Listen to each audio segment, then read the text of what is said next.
The map trembled in Adolf Hitler's left hand.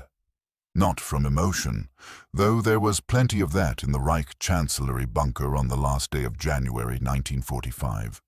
The tremor was constant now, a rhythmic shake that made the thin paper flutter like a trapped moth.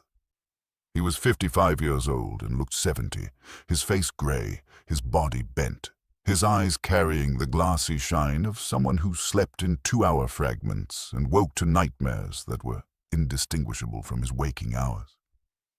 The map showed the Oder River, a thin blue line running north to south through the heart of what remained of the Reich. And on that map, red arrows pointed west. Soviet armies, massive and unstoppable, had crossed the Vistula weeks before, had torn through Poland and East Prussia like a scythe through wheat, and now they had reached the Oder at Kustrin, barely 60 kilometers from Berlin. 60 kilometers. The distance a man could walk in a day. The distance the Red Army could cover in hours once they decided to move. General Theodor Busse delivered the news in the bunker's conference room, his voice flat, professional, drained of everything except the facts. The First Belarusian Front under Marshal Georgy Zhukov had established bridgeheads on the western bank. The First Ukrainian Front under Marshal Ivan Konev was doing the same to the south. Soviet engineers were already throwing pontoon bridges across the ice-choked water. The Oder Line, the last major geographical barrier before Berlin, had been breached. Hitler stared at the map for a long moment, his right hand gripping the edge of the table so hard his knuckles went white. The tremor in his left hand intensified. Then he looked up at Busse, and the general later told interrogators that what he saw in those eyes was not fear, not even anger exactly, but something worse. A kind of affronted disbelief, as though reality itself had committed an act of personal betrayal. "Impossible," Hitler said. His voice was hoarse, weakened by years of shouting, but it still carried the edge of absolute authority. "The Oder cannot be crossed. I ordered it held." Busse said nothing. There was nothing to say. The Oder had been crossed. Soviet tanks were already on the western bank. These were facts, and facts had stopped mattering in this bunker weeks ago. Hitler's gaze moved to Wilhelm Keitel, chief of the Armed Forces High Command, a man whose primary qualification for his position was his willingness to agree with everything Hitler said. Keitel stood ramrod straight in his immaculate uniform, his face carefully blank. "Where is Himmler?" Hitler demanded. He had given Heinrich Himmler command of Army Group Vistula just weeks before, despite Himmler having no military training whatsoever, despite every professional officer in the Wehrmacht knowing it was insane. Himmler commanded the SS and Hitler trusted the SS. That was the logic, if logic still meant anything. "The Reichsführer SS is establishing his headquarters," Keitel said carefully. "He is organizing the defenses." Organizing. Hitler repeated the word like it was something foul. "The Soviets are across the Oder, and he is organizing." His voice rose. "I gave him an army. I gave him divisions." "Where are they? Where are the counterattacks I ordered?" The question hung in the stale air of the bunker. Outside, in the real world, the answer was simple. The divisions Hitler spoke of existed primarily on paper. Army Group Vistula was a collection of shattered units, undertrained Volkssturm militia, boys and old men with rifles and no ammunition, tank battalions with no tanks, artillery batteries with no shells. The Wehrmacht that had conquered Europe was gone, bled out in Russia, ground down in Normandy, encircled and destroyed in the Ardennes. What remained was a ghost army commanded by a man who had never commanded anything larger than a filing cabinet. But in the bunker, truth had become negotiable. So Keitel said, "The counterattacks are being prepared, my Führer. The situation is being stabilized." Hitler turned back to the map. His finger, shaking, traced the red arrows pushing west from the Oder. "They must be thrown back," he said. "Every meter of ground must be held. Every bridge must be destroyed. The Oder line is the shield of Berlin. It cannot fall." It had already fallen. Everyone in the room knew it. The Soviets had 2.2 million men massed along the Oder, thousands of tanks, tens of thousands of artillery pieces. Against them, the Germans could scrape together perhaps 400,000 troops, most of them exhausted, poorly equipped, and increasingly convinced that the war was lost. The mathematics were not complicated. But Hitler was not doing mathematics. He was doing something else, something that had sustained him through 5.5 years of war, and was now sustaining him through its collapse. He was willing reality to conform to his orders.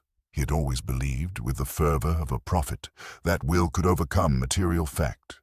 It had worked in 1940, when his generals had told him France could not be beaten in 6 weeks, and he had proven them wrong. It had worked 100 times since, until it stopped working, until the laws of physics and logistics and human endurance reasserted themselves. But he could not accept that it had stopped working. To accept that would be to accept that everything, all of it, had been for nothing. "I want Steiner's attack launched immediately," Hitler said. SS Obergruppenführer Felix Steiner commanded what Hitler called an army group, but what actually consisted of a few scattered divisions. He will strike north from the Oder, cut off Zhukov's spearheads, and restore the line. Steiner's forces were nowhere near strong enough to cut off anything. They barely had enough fuel to move. But Hitler had decided it would happen, so it would happen. "Yes, my Führer," Keitel said. The conference continued for another hour. Hitler issued orders for units that no longer existed to attack positions that had already fallen. He demanded rivers be held that the enemy had crossed days ago. He spoke of wonder weapons that would turn the tide, of jet aircraft that would sweep the skies clear, of new tank divisions being formed in the west that would march east and smash the Soviet armies against the Oder. None of it was real. All of it was necessary, because the alternative was to look at the map and see what was actually there. A noose tightening around Berlin, and at the center of that noose, this bunker, and in this bunker, him. When the conference ended and the generals filed out, Hitler remained at the table, staring at the map. His secretaries, watching from the doorway, saw him lean forward, his face close to the paper, as though he could change what it showed through sheer proximity. Traudl Junge, his youngest secretary, later wrote that she had never seen him look so old, so diminished, so utterly alone. But then he straightened, and when he turned to face them, his expression had changed. The rage was gone. In its place was something harder to read, something almost serene. "They think they have won," he said, speaking to no one in particular. "They think because they have reached the Oder, they have reached Berlin. They do not understand. Berlin is not a city. It is an idea, and ideas cannot be conquered by tanks." It was the kind of thing he had been saying for months, the mystical rhetoric that had replaced strategic thinking. His secretaries nodded. Because that was what you did. You nodded, you agreed, you pretended that the words meant something. The next day, February 1st, Soviet forces expanded their bridgeheads across the Oder. Zhukov's engineers worked around the clock, building bridges strong enough to support the T-34 tanks that would lead the final assault on Berlin. The ice on the river was breaking up, making the crossings more difficult, but the Soviets had learned their trade in a hard school. They knew how to build bridges under fire, how to move armies across rivers, how to keep supplies flowing forward even as the Germans threw everything they had left at the crossing points. And the Germans did throw everything.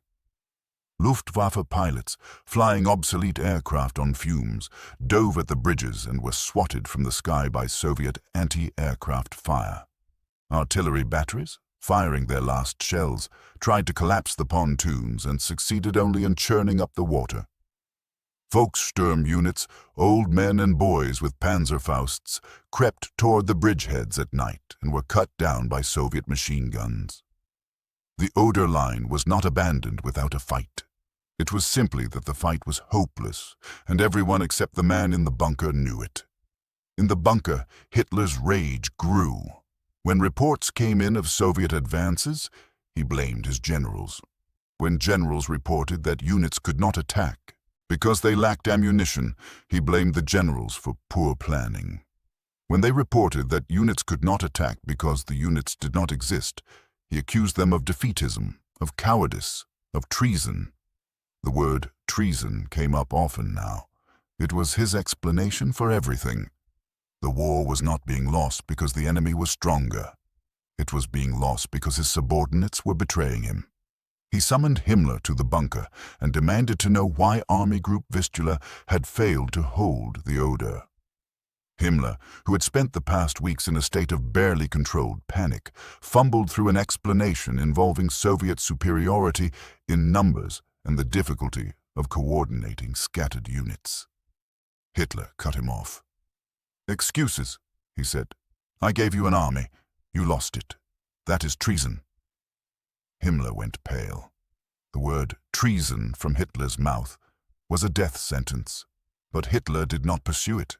He needed Himmler, needed the SS, needed the illusion that someone, somewhere, was still loyal. So he let it drop, and Himmler fled the bunker as quickly as dignity allowed, and Hitler turned back to his maps.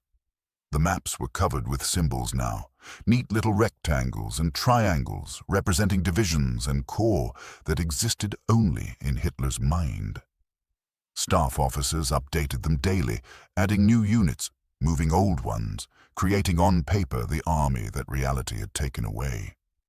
It was a kind of fiction, a collaborative delusion, and everyone participated because the alternative was to tell Hitler the truth, and the truth would kill him. Or it would kill them. It was hard to say which. Albert Speer, the Reich's armaments minister, and one of the few men who still dared speak honestly to Hitler, visited the bunker in early February. He found Hitler hunched over the maps, moving pins with his trembling hand, muttering to himself about counterattacks and encirclements. Speer watched for a moment, then cleared his throat. "My Führer, we need to discuss the evacuation of Berlin's civilians." Hitler looked up, his eyes focusing slowly. "Evacuation? The Soviets are 60 kilometers away. When they attack, the city will become a battlefield. The civilians should be moved west to safety." Hitler's face darkened. "There will be no evacuation. Berlin will be defended. Every man, woman, and child will fight." "My Führer, most of them are not soldiers.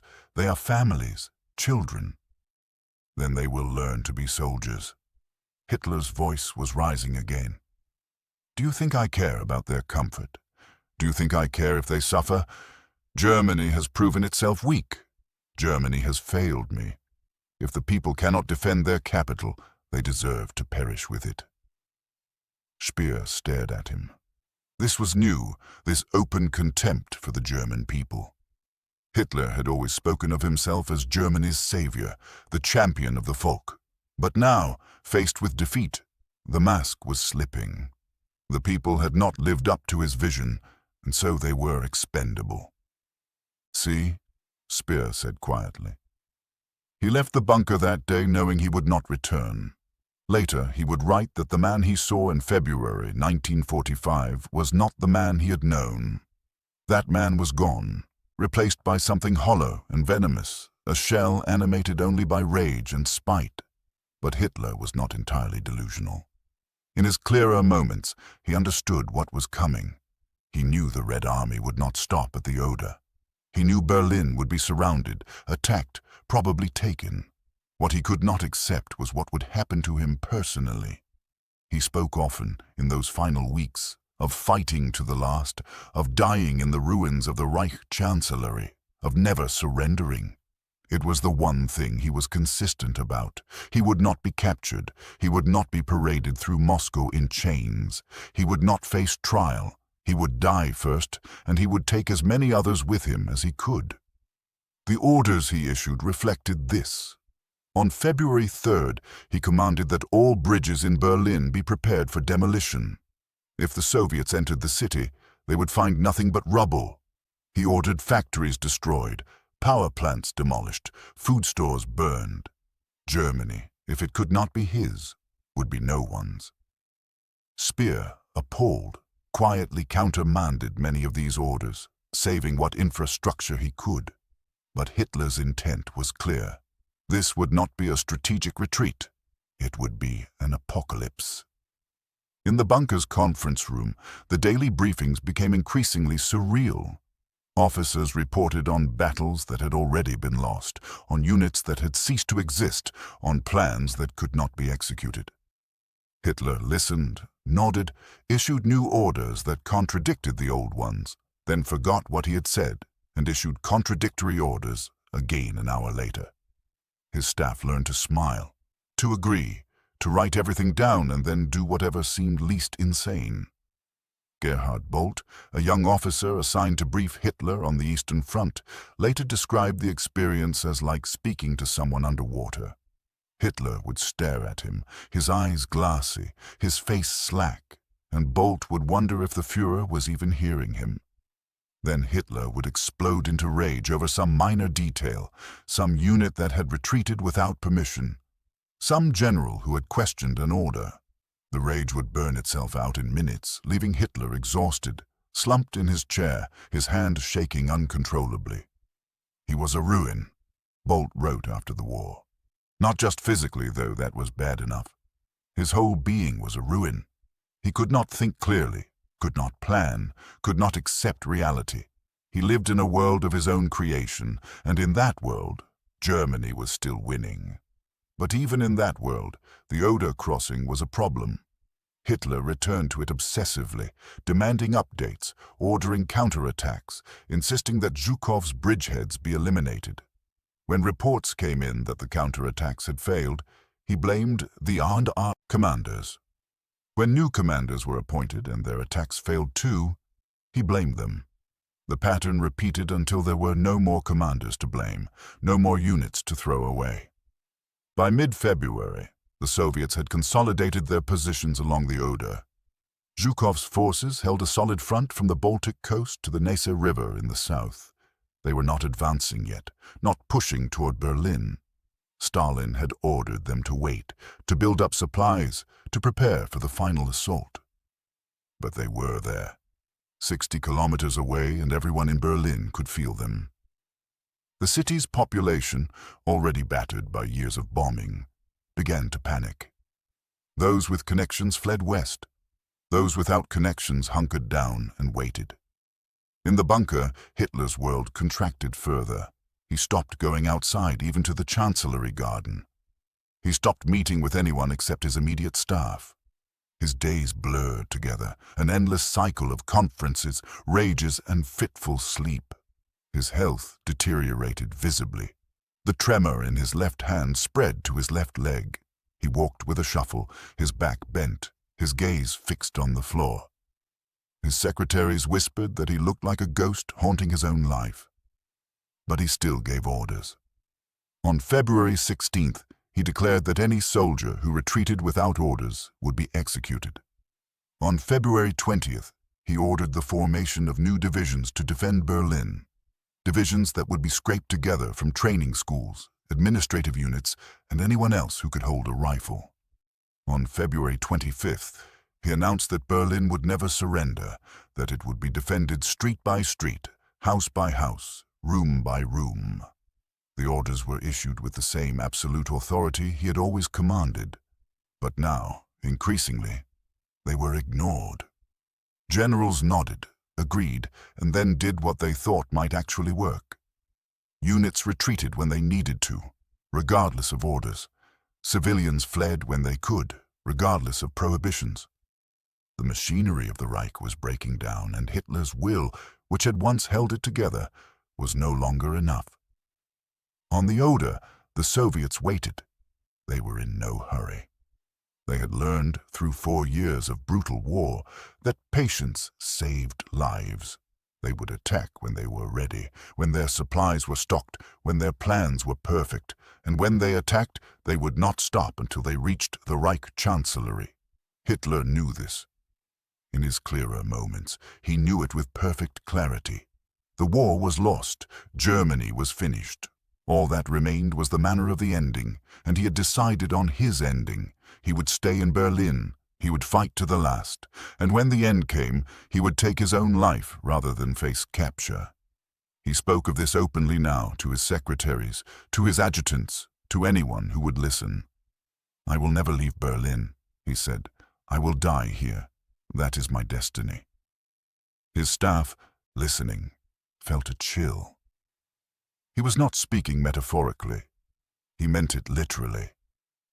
He had already begun planning his suicide, discussing methods, making arrangements. The bunker, which had been built as a command center, was becoming a tomb. But even as he planned his death, he could not stop giving orders, could not stop pretending that the war could still be won. It was as though two Hitlers existed simultaneously, the one who knew the truth and was preparing to die, and the one who still believed in miracles and issued impossible commands. The two Hitlers coexisted uneasily, sometimes in the same conversation, sometimes in the same sentence. "The Oder line must be restored," he told his generals on March 1st. "Steiner's attack will cut off the Soviet bridgeheads. The enemy will be thrown back." Then, in the same breath, almost as an afterthought, "And if we fail, if Berlin falls, then Germany deserves to perish. We will burn it all." The generals exchanged glances. There was nothing to say. They saluted, left the bunker, and went back to trying to manage a catastrophe with no tools and no time. March came, and the Soviets still waited on the Oder. In the bunker, Hitler's rages became more frequent, more intense, more detached from reality. He screamed at maps, at officers, at the walls. He wept, though his staff pretended not to notice. He issued orders and then forgot them, then issued contradictory orders and forgot those too. The tremor in his hand became a constant shaking that made it impossible for him to write. His secretaries had to transcribe his words, which came in disjointed fragments, half-finished thoughts that trailed off into silence. And through it all, the question that had started everything, the question that had brought his world crashing down, echoed in the bunker's concrete corridors. "The Red Army has crossed the Oder. What now?" Hitler's answer, delivered in rage and denial and impossible orders, was this: "We fight. We hold. We never surrender." Reality, in the form of 2.2 million Soviet soldiers, had a different answer. But that answer would take another 2 months to deliver. 2 months of fighting and dying and burning. 2 months that would end in a bunker in Berlin with a gunshot and a body burning in a shell crater. But on that day in late January, when the news first came that the Oder had been crossed, Hitler's response was simpler, more direct, more revealing of the man he had become. He looked at the map, at the red arrows pointing toward his capital, and he said the only thing he could say, the only thing he had left to say: "Impossible. I ordered it held." And in that moment, in that one word, the entire edifice of Nazi Germany was laid bare. Not a nation, not an ideology, not a movement. Just one man's will, colliding with reality and shattering.